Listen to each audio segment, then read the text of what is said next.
Andy, thanks a lot for joining us. I know you haven't been a little under the weather, so you need to get a cough drop or have a coughing fit, and feel free to go for it. But I've thought about having you on probably ever since you spoke at the men's breakfast about what happened to you and how kind of jarring it was and pretty much threatened your whole lifestyle, right? I mean, not life necessarily, but you're, you got 4 boys. Yeah. So you got a few mouths to feed. They eat a lot. You just wait. We're going to have to give you some assistance when they're teenagers. Yeah. Maybe you should get a part-time job at a grocery store or something. Yeah. Paying the product. Yeah. So, how old, so why don't, I'd like to just start, just kind of take us through what happened, and just kind of how that all took place. And I'll just. Yeah. Okay. I guess to kind of paint the picture, it was 2018. And, so the twins were 4, Gideon was 2, and Sam was a little under a year. Yeah. We had been here about a year, kind of still, At the church. here at the church. And, the community was great. But still newer to this community. Yeah, I think of a lot of the people that I'm very close with now, a lot of them didn't even come to church here yet. Right. This is all pre-pandemic. And Yeah, like right. that. PC. Yeah, so I was, Shelly was home with the boys, and which is 2 full-time jobs in itself at that point. Putting jewels in her crown for sure back then. Really burning the candle at both ends. I was working in Cambridge at the time, and pretty busy. It was like a good 60 hours a week. And Doing law enforcement. Yeah. And very fortunate to have mass amount of overtime available. And I remember particularly at that time, there were these double shifts, but they started at like 6 a.m. So, I mean, it was early, but I got to beat the traffic. Yeah. And so, but it was like 6 a.m. till 11:45 p.m. So they were long days. Yeah. But my primary shift was the evening shift. And it just kind of started as a little bit of a cold, and then it got a little heavier, and I got these awful body aches, particularly in my arms. And Shelly being the woman, like, oh, he's got a man cold, they'll get over it, and probably, she never said it, but, she said it with her eyes. No. So I ended up taking a sick day because I remember I had one of those doubles coming up, and I woke up the next day and like I just couldn't move, and I ended up actually like going to get checked out because it hurt to like make a fist. And But your whole body was aching still at that yeah, time? it was yeah, I mean, definitely like my joints, my knees, my ankles, but like all of my arms. It was like that I get the pins and needles and it like burns too. Like it was just really bad and nasty head cold. And so it's like, oh, this is some type of flu. I mean, I hadn't had the flu probably since I was a teenager. But What time of year was it? It was October. Yeah, because you can almost get scared about those tick bites. And Yeah. So, well, that's why we were like, oh, is it Lyme? So I went to a one of those clinic ready meds or something because the doctor couldn't get me in on such short notice. And they started the Lyme test. They drew some blood, and they're like, yeah, you got some type of flu-like symptom, whatever. And the next day, I ended up having to call out again just because it was really bad. It's not like you're sitting at a desk. You're and I was going around Cambridge, Yeah, and I was calling in for details too. Like I'd like calling out sick for overtime, so like people knew I was like legitimately not feeling good. Right. And I had taken that weekend. I had taken it off because Shelly had some plans, and so I could be with the boys. And it got to the point where we were starting to get ready for bedtime and everything like that, and I couldn't close my hands all the way. Like I could kind of like touch my fingers together, but I couldn't close them all the way. And And Shelly is just like, no, you're fine. And she's like, she put her thumbs in my hand. She's like, squeeze. And I'm sitting there and I'm like, She's like, "Oh, trying to. squeeze." I'm like, I'm trying. I'm like, and it was weird because like my brain was telling my hands to do it, and I just couldn't. So she's like, all It's right, almost like you ever woken up from like a dream and you can't. It's like yeah, you can't. It's very frustrating. yeah. It was this. And that's just a couple of seconds usually. Yeah, but like you can like I could still shrug my shoulders and stuff like that. I just couldn't move my hands. Specifically to your hands. Yeah.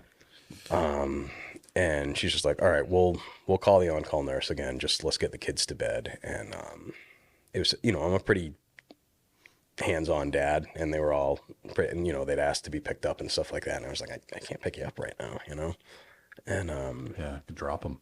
yeah, so I can't remember. I was reading to Jake and Eli, and it got to the point where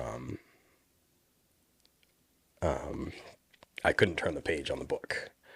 And that was like, okay. So I did what any, rational, grounded person would do in that point. And I'm like, put on a smile and was internally panicking, Yeah. And we got the kids to bed. I called the on-call person through our healthcare system. And they were like absolutely mortified. They're like, you should have gone to the ER like 2 days ago. And so we had some friend that lived in Sutton, picked me up and took me to the ER, and I ended up getting admitted. When you're on your way to the ER, having heard that, what's going through your So your brain? the nurse said something like it could be it wasn't what I was diagnosed with, but they said they were concerned it was it's either pronounced Guillain-Barré or Guillain-Barré. Yeah. And Yeah. where That can be scary. yeah, it's like a full-on paralysis. Yeah. And I was just like, oh, this is weird. And my friend who drove me, he's an immunologist, so he's just like, oh yeah, that's bad. And Thanks. he's super encouraging though, great Yeah. guy. Yeah. And he stayed for a little while, but it was going to be overnight, Right. and it just kept getting worse and worse. And it got to the point where I saw, I think it was 4 different neurologists and a doctor through the entire weekend. I was there for the weekend, and it was from my fingertips to my biceps. Like I just couldn't move it at one point. And it was weird because I had still strength in my triceps. And there was this, I think he was like the 3rd neurologist to come in. You could tell he was kind of new to he was probably younger than I was. And he was really like well put together, that like upside down triangle physique, like he clearly worked out. And, he's like, try to squeeze my hands. I can't. Try to, lift your arm. I can't. And then he put my hand on his shoulder and he's like, try to push me across the room. And I shoved him. And he hit that, like the linen thing. And he's like, okay, I'm guessing that's more your baseline.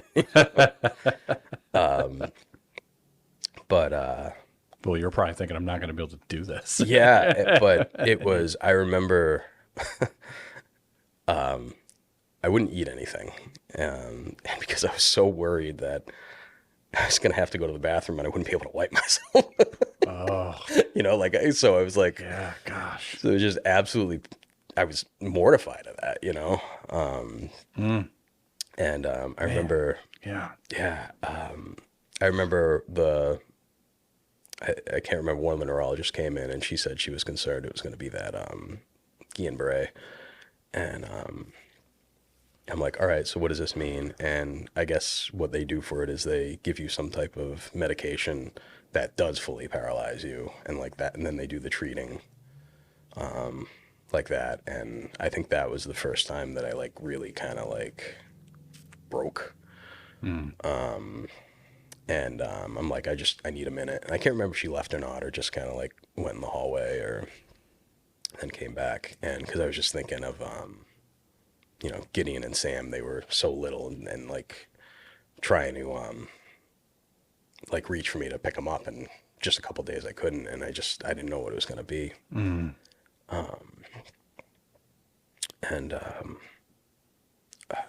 Yeah, they gave me a couple of MRIs, and And I remember being so scared to go to sleep. I couldn't even, I had my phone on me and I had to have somebody else like plug in the charger and help me out with like that. The things you don't realize you can do till you can't, right? Yeah. And Why were you afraid to go to sleep? I thought it was going to get worse. I thought it was going to be my triceps, my shoulders. Wake up And yeah. I can't remember, somebody from respiratory would come in and I had to do this breathing test all the time. I'm like, why are you doing this? And they're like, oh, it's just standard procedure, you know? And they're like, no, they're making sure my breathing wasn't affected. Yeah. And that was fortunately always fine. I maxed it out every single time and probably blew a vein in my forehead trying, but did. You're like, I'm going to get an A in something here. Yeah. It's going to have to be breathing. Oh my God. Yeah. And I remember, you know, it was obviously hard to fall asleep, like, but Yeah, well, it's hard anyway in a hospital. yeah, and I didn't really feel that far removed from work. You know, it was a Friday night in ER, you know. Yeah, right. Yeah, you've kind of been there a few times. And yeah, somebody woke me up in the morning, and I just remember intentionally not moving, like okay, this is it, like, do I get to move here? And I had some movement in my fingers when I woke up, and I was like, ooh, okay. And Were they treating you with anything? Because they didn't know what it was. So. it was, so one thing they were like super concerned about was my blood pressure was like off the charts, and like, you know, they get it. Like, one, it hurt, Stress. I was in pain, and like then they're like the stress. So Yeah. and then so I stayed the overnight in the ER, then went to bed, and I got admitted, and I forget who it was. Somebody came and stayed with the boys so Shelly could come see me, and she's like, you know, what do you need? And I'm like, protein shake, a cup of coffee, and something to read, you know. So so I could go to the bathroom, and everything was so slow. Like, I could move, but it was just so slow. And they kept me there. They did a few more MRIs. I had to call work to kind of let them know what was going on and be like, I'm not coming in, and I don't know when I'm coming in. I remember I had texted you at one point, and because I remember I said, yeah, they're doing an MRI of my spine and one of my brain, and you responded with, well, let me know if they find anything. That's how I knew it was at the right church. That's how I knew it was at the right church, though. Yeah. Yeah. Don't know what else to say. Yeah, you know. Funny. Yeah. Like, What was, do you remember what your prayer life, like, what was it like? What were the kind of prayers you were praying? so I grew up on my mom's side of the family, really strong Nazarene, so we had prayer lists and we prayed every night. And like, I kind of feel like whenever I'm not talking, I'm praying. And so it was there, but man, did it become more intentional now. Yeah. Like, you know, there were a few times I actually prayed with the lady from MRI. I think her name was Kim, if I remember correctly. And, you know, she was, you know, working midnights in the MRI place and that part of that wing of the hospital. And, you know, she was very kind, very like, you know, you're going to be okay. You're going to be okay. You're going to pick up your kids again. Like, it's all right. Like, and, you know, this is somebody who sees people are fine, people are bad a lot. Yeah. And I don't know if she was being honest, but, you know, she was at least saying what she hoped, you know. Right. So it was, yeah, like I would say it was there, but definitely tightened some nuts and bolts, you know, in my prayer life, for sure. Yeah. What was, during that time, did it increase your faith, or? Yeah. Not that you stopped believing or anything, but. No, I would definitely say, it did, like growing up in the, that 90s evangelical time, there's a lot of rapture talk, you know? Yeah. And, I don't know, for one reason or another, I kind of believed, like, yeah, it was going to happen in my lifetime. Mm-hmm. And I think this was more of a kind of coming to terms with like, no, I'm probably going to die, like at some point, I'm going to live a life and die. I don't know when it's going to be, but it's going to happen. That's some heavy thoughts. Yeah. But I was okay with it. So facing mortality. Yeah. Except for the fact you got 4 young kids and a wife at home, right? Yep. Yeah. And, I think, I mean, they pray better than I ever did,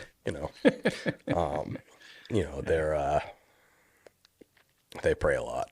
And, the amount of things like, they'll come up, like Shelly and the boys are BSF now. And, like they'll come in, oh, we got somebody we got to pray for now because somebody said this, Yeah. And, that's awesome to hear. Sure is. But yeah, it was, it turned into, I was out of work for like 6 months almost. And I would say that was probably the most productive thing I did was, really like kind of dug into my Bible a lot more and prayed a lot more. What was the diagnosis? Did they ever come up with anything? Or? So they called it acute transverse myelitis. And I always tell people don't Google it. It's kind of scary.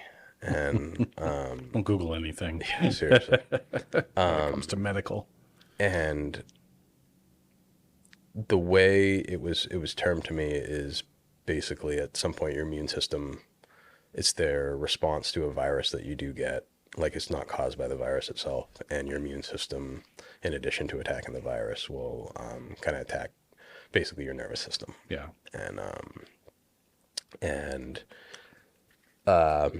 no official known cause, and there isn't really a whole lot of treatment. I had to do a lot of physical therapy, then like an occupational therapy, and kind of doing like those fine motor skill trainings, like after doing regular physical therapy.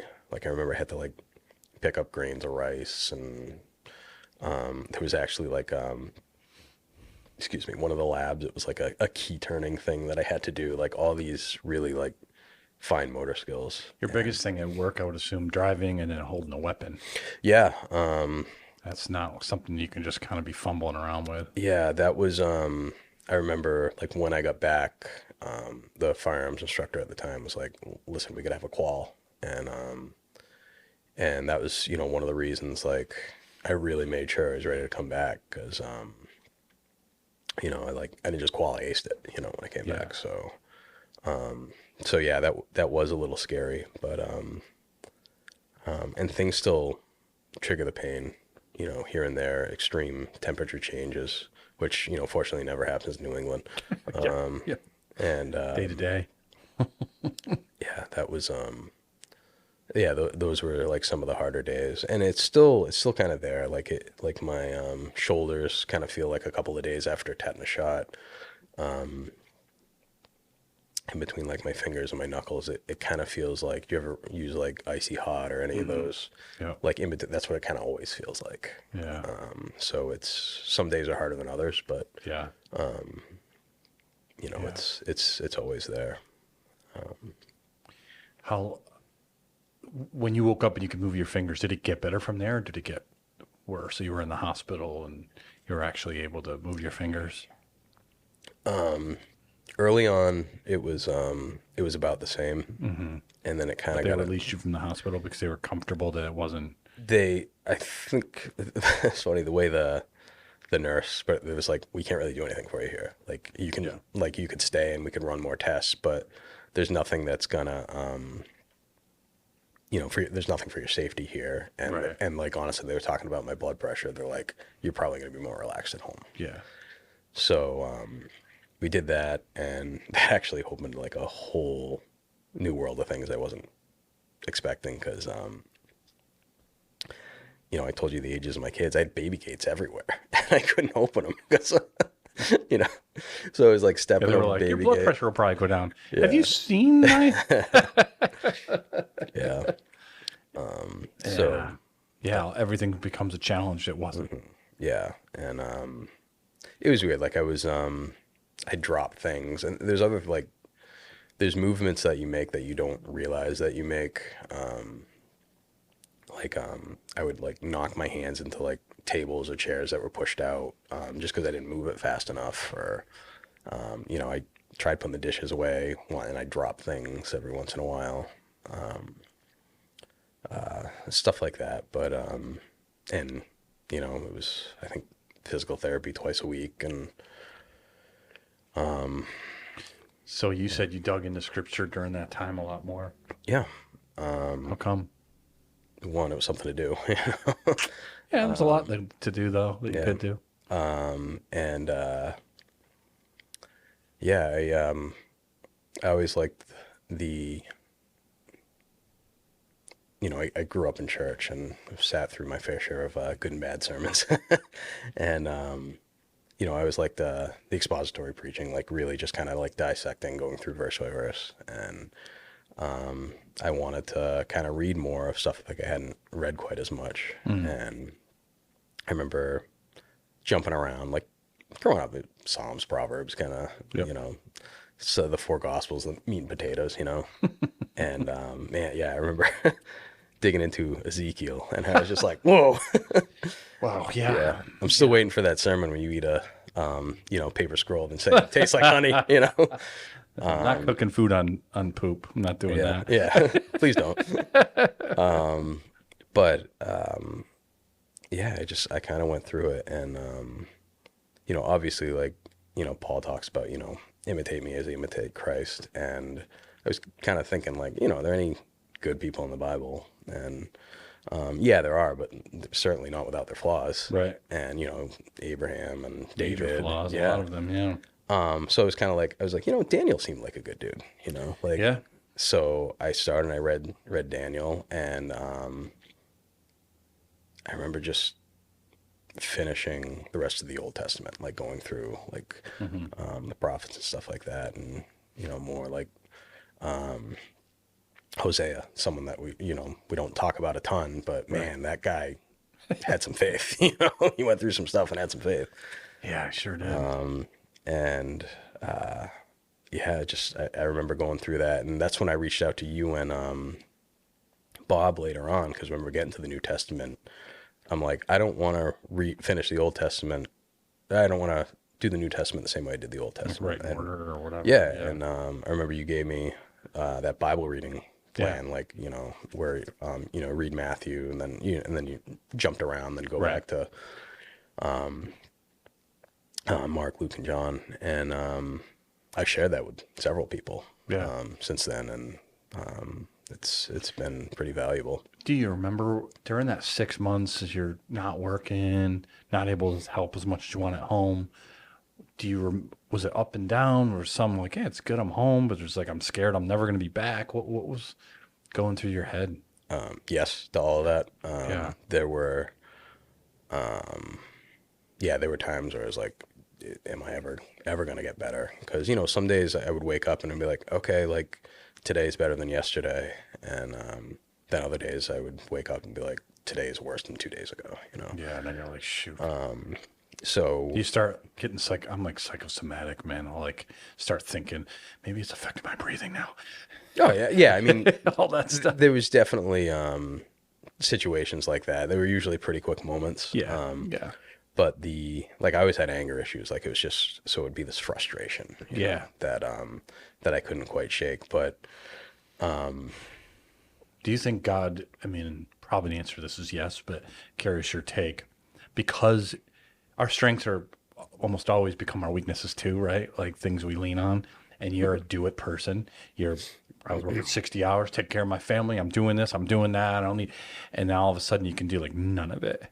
Do you think, not that it was permanent, praise God, but God was saying, you have to almost be stripped of that sometimes, to not to be humbled but just to say you're actually relying completely on me. Mm-hmm. Yeah, that was, going to sleep in the hospital. That was kind of like my last prayer. Like, all right, God, if like whatever's next, you're sovereign. Just help me be prepared for it. Like, yeah. And, whatever's next, but please don't let that be. Yeah. We can't, but I think one of the things like I really learned, is ultimately like when I talked about like coming to terms with dying at some point, like just how insignificant like I am. Like, it's just, I think you did a sermon, we're missed, Right. Yeah. The Hebel. Yeah. And, that's kind of like how I came to it, and like, what's my purpose here? And there isn't really a purpose for me. Like, it's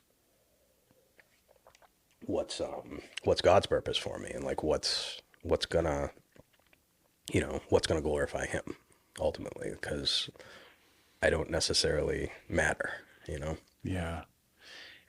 You had it's like thinking about how you were falling asleep that night saying, prepare me for whatever. It's like you had, speaking of Daniel, a Meshach, Shadrach, and Abednego moment where they're like, our God can save us, but if he doesn't, and then it's like, wait, what?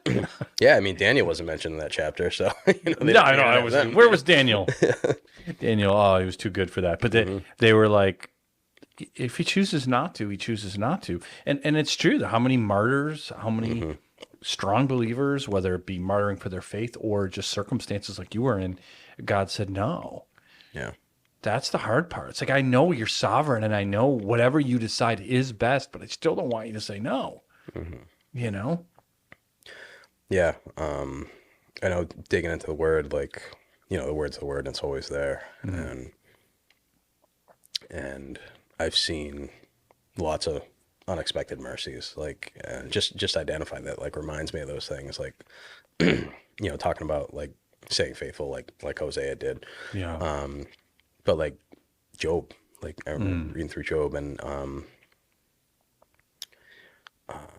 I think it was chapter 39. It was before the last two chapters, when he talks about Behemoth and Leviathan, when he's kind of talking about like the regular animals, like the horses and like the birds flying and stuff like that, and just God created all that, and it's like, who am I to question his purpose? Yeah. What do I have to say in the matter?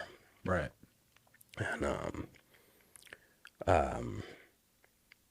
it's hard, but sobering sometimes, like very kind of, there's something comforting about it too, Yeah, whatever happens, there's something much bigger happening than me. But there must have been times also, though, because we know from Scripture, while you're 100% right, that ultimately I don't matter from the grand scheme of things, but you do matter to God and his grace and presence. Were there times where you could just tangibly feel him? Yeah, there were, I mean, one, like, as much as I was working, I got 6 months home with the kids and Shelly, which was great. I got to see Sammy's first steps, and that's the time I got to teach Jake and Eli how to ride a bike. Yeah. Which was really cool. They let you hold on to their... Oh, you're like, pedal away, boys. I let go of Eli, and he took such a digger. Like, oh man, I mean, yeah, he had like a cut on his chin and everything like that, and it was, but great bike rider now, and and they did it at a young age because of that, like, that foundation. That was funny, that foundation that was laid for them. Like, they were 5 when they learned how to ride on 2 wheels. Yeah. Gideon was 4, Sam was 3. Like, just how fast. Well, when you got older brothers, you just, I mean, everything pushes you. I mean, it helps, but yeah. But no, I mean, 100. And I remember, connecting with different people, and not just praying for certain people, but like, hey, how can I pray for you? Yeah. Became kind of like a, you have more time to do that. Yeah, I would think so. And, but I really tried to keep it with me. And, did you find serving in those ways, which is, serving by just like praying for people or reaching out, or obviously your family, did that help you deal with your own? Because if you don't do those things, you're just sitting around in your own head, which I'm sure you had plenty of those moments, but getting out of yourself is probably the best medicine for that. Yeah. Yeah, for sure. I mean, it definitely, like I said, it brought a lot of things into a whole new perspective for me. When you have young kids, it's a lot of learning anyway, especially as you go. And you don't want to make the same mistakes that you did. Right. Yeah. Yeah. What do you remember? Did you remember anything specific that others did for you or for your family during that time that was really important or impactful? Yeah, I mean, I can't um, speak on Shelley enough. Like, I mean, Yeah. she really just kind of was the tugboat in that that whole situation. Yeah, that's a good way to put it. And like finances got tight at one point, Mm-hmm. and she was like, we'd be home, and she started door dashing even. Yeah. I remember trying to make things as normal as possible for the kids. She had contacted was Miss Vicky, and when she was still here, and had somebody meet her when she pulled in for church, just to like get the kids in and stuff, like, because I mean, Yeah. we still have tons of those families now that Yeah. were, Juggling. yeah, and it's a production wherever you go. Yeah, a couple of people's brought some meals, and actually a bunch of people at work. I remember our water heater broke, and some people at work like pulled together and like took a collection and helped pay for some finances in that way, pay some bills, which was really cool.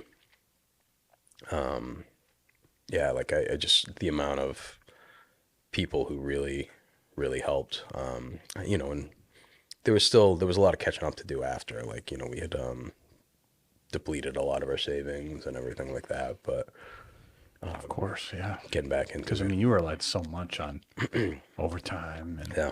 yeah.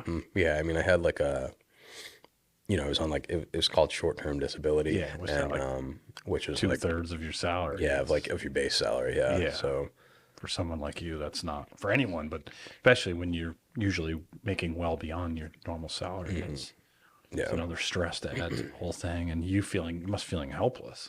Yeah, and definitely like, like you feel like, okay, I'm supposed to be the provider here, Yeah. like what's going on. But it was very humbling because, there were situations I was relying too much on myself, Right. which was not what we're supposed to do. Yeah. No, but we all do it though, Yep. unless we can't, you know? Um, what, what is, if people have somebody, not necessarily your specific situation, but something like that, what's the best ways that people can do to help?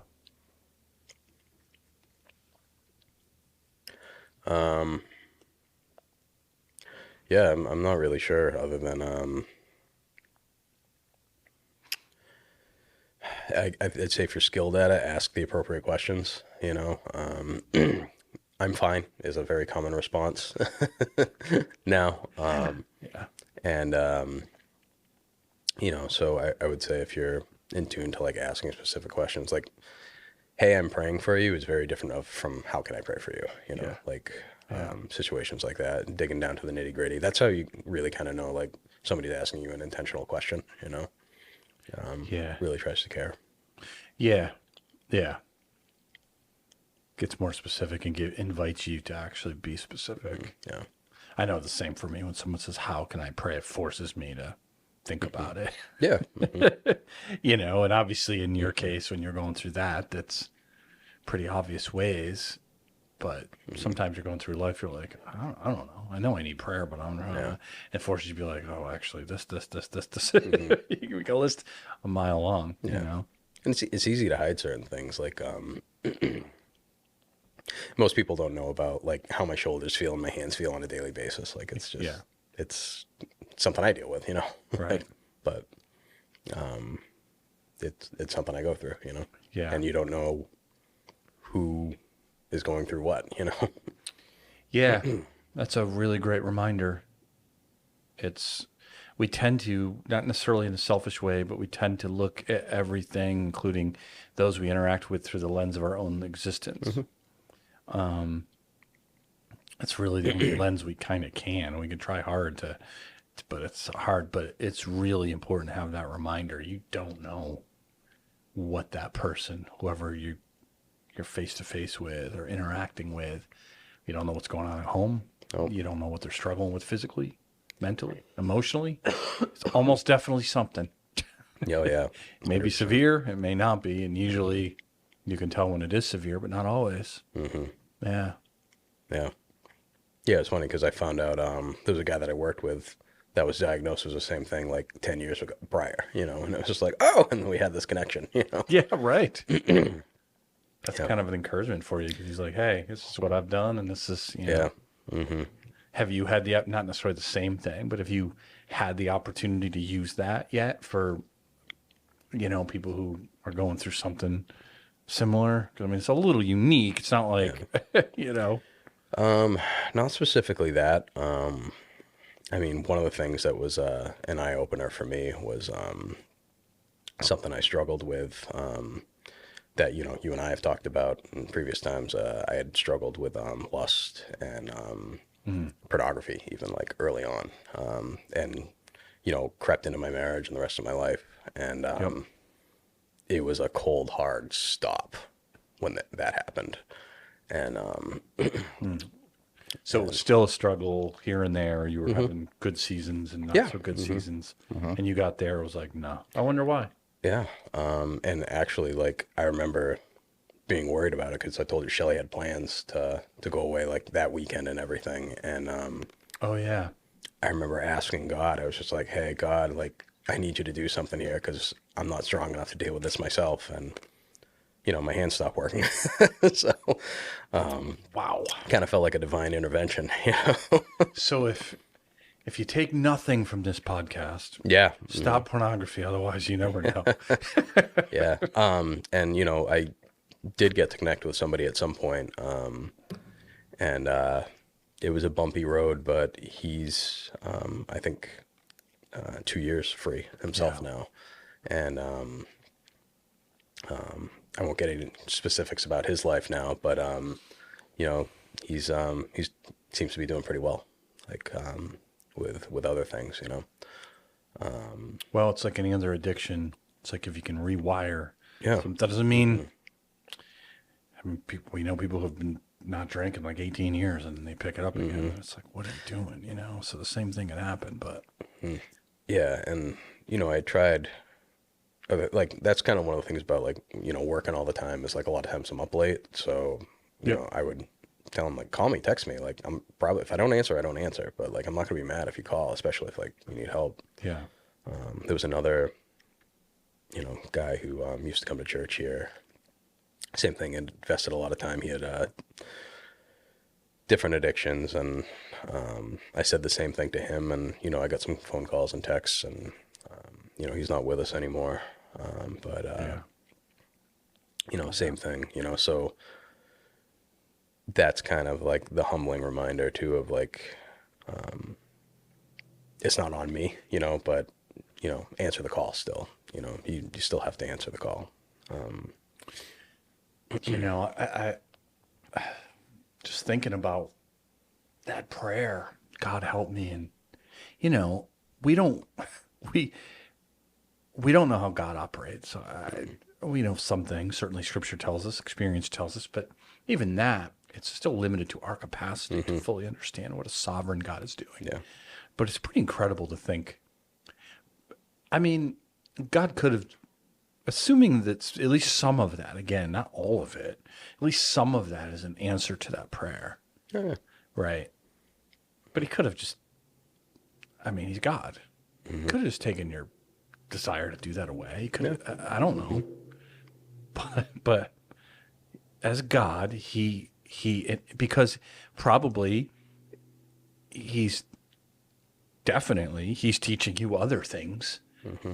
Humility, relying more on him, digging into the word better, doing all that you weren't just, you wanted to do, just you were working 60 hours and I got 4 kids, but now have the time to do it. So more time with family, values, all that stuff he did. So it's like he's answering all of those prayers, but he's also, who knows how you might have encouraged someone at the hospital, the woman who was doing the MRI, like he's just doing all of that. And it's just such a good reminder for us. Some people are probably going to watch this and be like, I ain't praying. It's one thing to say, I'm not praying for patients, God's, that typical line, which is not wrong, but a little bit more extreme when you're like, I prayed that God would take away the desire to have pornography, and then he took away my hands, and he made Shelley stay home too because I had to go to the hospital. Yeah. It's crazy from our perspective. But what a just reiterates how true God is, how faithful he is too. Yeah. And just essentially like, he can use anyone to do anything,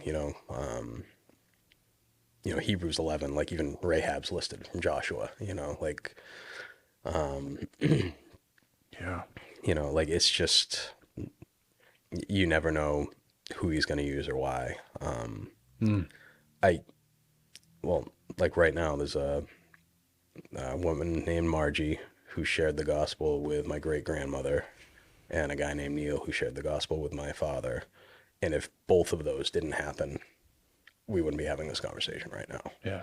Like it's, you got to be ready to answer that call when you're called. And, I think God will give you the nudges when, whether you like it or nudges, not, shoves, whatever. Yeah. You might, that shove you gave the doctor, probably what God was doing to you. Yeah. That was actually like, it was good to have a laugh that weekend, because that was probably the only one, Yeah. Do we have proof you have a brain? No, I mean, we did get pictures. Well, they might have hid that from you. So it's beyond our understanding. We don't really know what to say to him. He's operating as a human, but we didn't.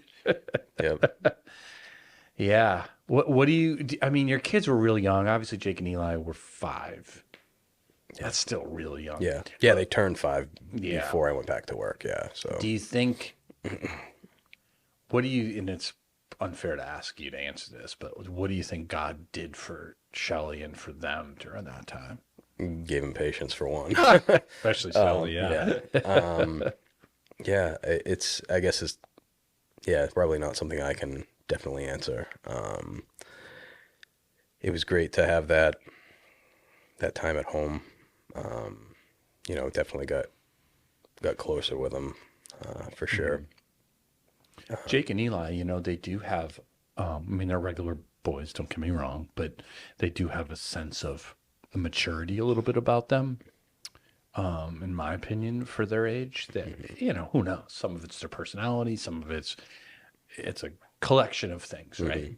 But some of that's maybe that. It's just like they don't probably remember a lot of it. They remember some of it, but 5 years old, who remembers? Like very vague memories.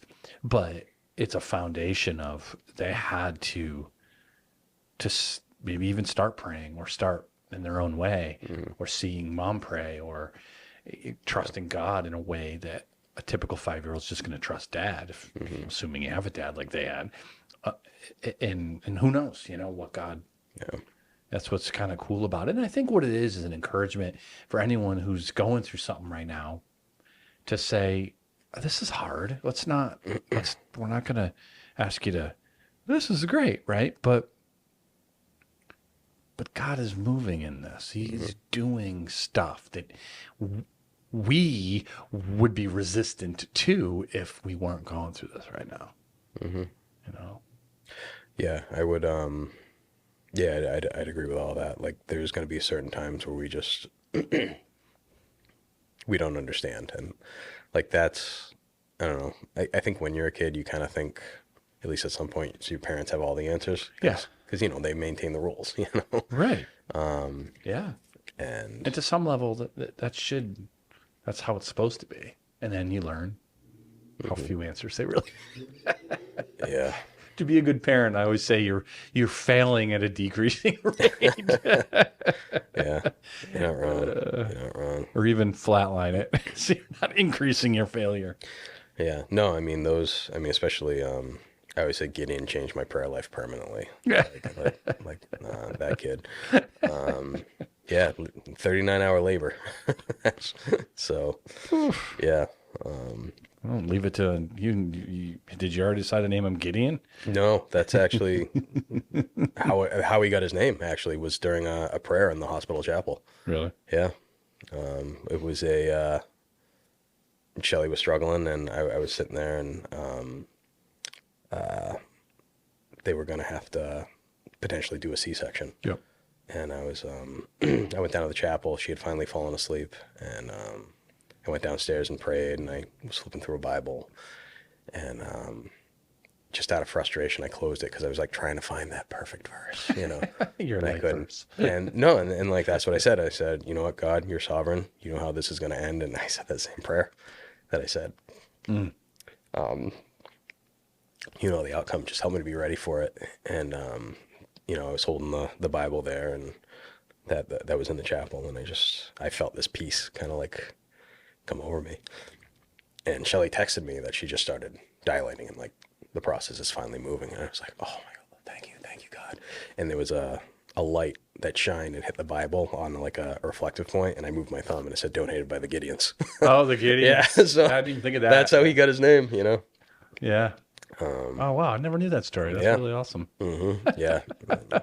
You went up and said, "Shelley, I know you're doing all the work, but we're naming him Gideon." She's like, "I don't care what we name him, just get him out." Yeah. Oh my God. At that point, Just get him out. yeah, he that was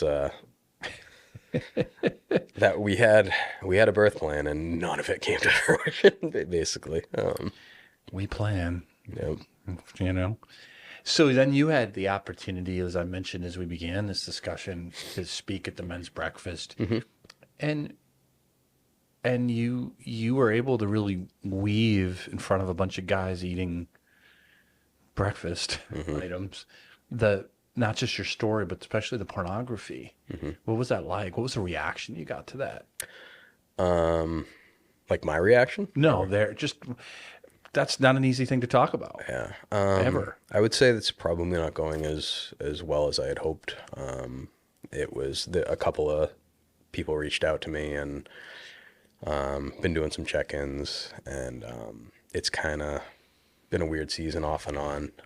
I got a lot of encouraging texts of just like, hey, that was really cool. A couple of people said, hey, they want to help.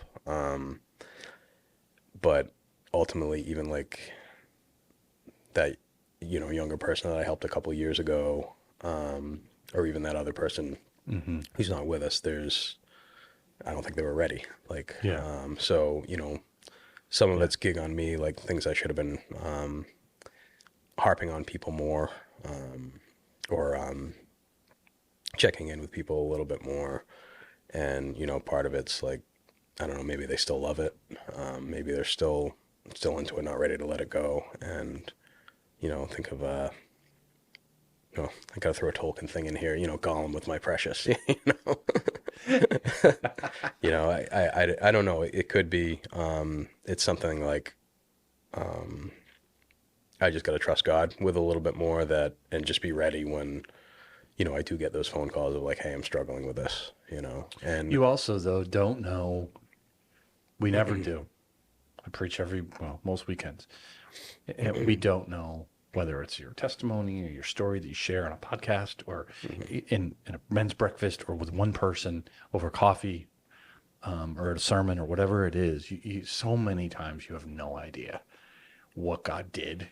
Yeah. And it's directly dealing with the subject of pornography, but I found it, and it's not a struggle of mine, praise God. There's other struggles I have, but not that. And yet it was still, to me, and I'll bet there's so many that were really encouraged by just being a reminder of how God moves in some of these real hard places in our life. And if you're going through it, stay like, just continue to trust him.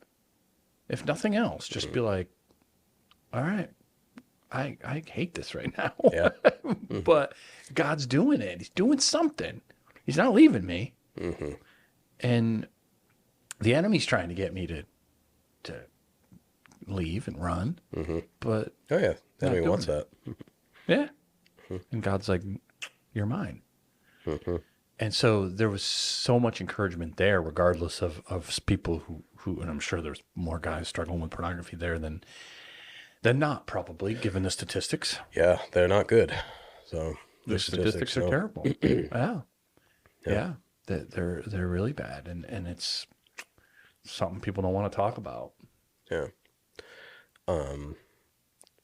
I think well, my job too, like, I think a lot of times a lot of your best work goes unnoticed too, 100%. but there's always, God's always watching. And there was a Ray Bolt song back in I think it was the 90s. It was called Thank You. And it was about, getting to heaven one day. And it was like all these different people like, hey, you did this, you donated money here, you talked to this person here. And it was like all people he didn't know, Yeah. And it was just, Yeah, you will get a lot of that, I'm sure. yeah. Yeah. It's always funny because it's like, I like, who doesn't like hearing encouragement? Hey, that sermon really touched me, or that story really. But it's also like a little uncomfortable. It's like, I don't want any of it to go to my head. And I know I'm human, and so it so easily will. So I'm just kind of like, but I also have learned over the years to be like, but I need it at times to remind me, oh, because how many people aren't willing to come up and tell you, Andy, your story really touched me, because that's just not their personality, especially amongst guys, right? So the 2 or 3 or 4 or 5 that texted you, besides obviously your good friends that might have been there, there was twice as many that didn't say anything. But it's so cool, and it's such a good reminder. Don't make stuff up, like Bob used to say when someone says, hey, great sermon, he would always be like, what part? I'm like, I don't ask that. I'll just take it. But it was just sort of dig in. Well, what, like, if you really want to tell me something was great, tell me which part, what hit you, But if something really did hit you with someone's story or something you saw someone do, gosh, even our kids, just stopping and saying, man, that was awesome. That was really a blessing. That was really encouraging. It makes all the difference in the world, because then they have the fuel to keep going. Yeah. No, and sometimes those little, when somebody extends a hand, like it goes a long way. We need the Barnabases out there, man. What's that? We need the Barnabases. Oh yeah. Well, no, like somebody who like I'm not particularly close with, but is a great individual. We just don't cross paths too much. Darnell Worley. Yeah. Like, I remember there was one day we were really struggling, like, getting Jake to go down to Children's Church. This was before any of this even. Like, I think we'd been... just started. Yeah, like a couple of months. And I was just like, just shaking my head, like, walking by. And I don't even think I saw him there. And he put his hand on my shoulder. He's just like, hey, hang in there. I'm like, it'll go. And, like, he was saying, like, that was my son, younger Darnell. And, I mean... he was running the show back then, like he was the coolest kid around. Right. And it was like, really, that was him. And, and Jake made it all through Children's Church, and, he's got his own, group of friends. And, I remember when we'd drop him off, he'd be like, bye, Dad, and it just, he got baptized here and, shared his testimony, and, it all happened. And so now you're the dad that can go. It's gonna be okay. Yep. I've done it once or twice, but you recognize I can't take credit for it. It wasn't my move, Probably wasn't Darnell's move, right? Yeah, someone did it for him. Hope so. Yeah, hope so. Yeah. Yeah, and that's how it goes. Especially the older we get, don't just ignore the younger people. Just say, hey, like you're gonna get through this. Mm-hmm. Then they're going to become teenagers. It's going to get way worse. Yeah. Not even them. Like I say that all the time. And my kids are great. Even as teenagers. I mean, they weren't perfect, especially Nathan. But but it's just big kids, big problems. Yeah. That's just how it goes. But and so then you need you need parents who have been through that to just say, you know, it's going to be all right. You know, I think like Rich Gordon now, right? He had 4 sons who are now adults. And I always think, man, that's what I want to be. It's like grandkids and just like, man, you know, but he said to me like, man, the things we went through, you know, like, like, okay, they're doing okay. And it's just such an encouragement to use and that's the number one purpose of this podcast is wherever the conversation goes, it goes, but it's for people, because let's just look at your struggle that we talked about with the I said infection, but whatever it's called, where you know, and still going through, right? That's very unique, right? So not very many people are going to watch this and relate. Maybe they have a physical disability, sure, or a physical problem or illness, but it's all the same in that there's lessons to be learned of trusting God through it, seeing what God's doing in it. How I always like to ask people, how can others, what worked as far as encouragement and what didn't? Like, what did people, you know, and you know, people like have cancer or something. It's like, what should people just not say? And what should, you know, we can learn from that. But then also how do you use it now that you're on the other side of it? Yeah. Because all of those things are true no matter what we're going through. You know, I mean, it'd be great to live a perfect stress-free life, but who would you help? Everyone would be like, shut up, man. You don't know what he's talking about. No, praise God for boring testimonies, right? You know? Yes, that's what we want for our kids. Yeah. But nobody has one ultimately. Yeah. Maybe a testimony coming to Christ is boring. Praise God. But life is life. It's hard. Yeah. The longer you live, the more you're like, okay, heaven's looking better and better. I love it here. I love the life God's given me, but it's pretty broken up too, you know? Well, man, I really appreciate you coming on, and even though you're not feeling great, again, thankfully it's not. Didn't have a choice, predestined, you know? Thankfully you're not hospital. Yeah, for not sure. Going to the hospital, or, you know, your hands are working okay for the most part. So. And appreciate you telling your story, and I'm sure if anybody sees this and has, you know, and they see you in church, or they can by all means, you're a natural encourager. So I would 100% say, see Andy before you see Pastor Jamie. Yeah, you say that a lot. The more we can intercept them before they're at my door. I mean, all I'm going to do is text you. Let's see if you have a brain. I mean, I'm not really that good at it. So. Yeah. So unless you have a really weird sense of humor, don't reach out to me. We're all on that boat. So answer the call. Why don't we just say that? That's the culture of our church, right? If you don't have some kind of sense of humor, you probably move on. Yep. Get your hands dirty. Yeah. All right, man. Appreciate it. Appreciate you coming on. Yeah. Thanks for telling the story. Yeah, absolutely. Thanks for having me. And cut. Sweet.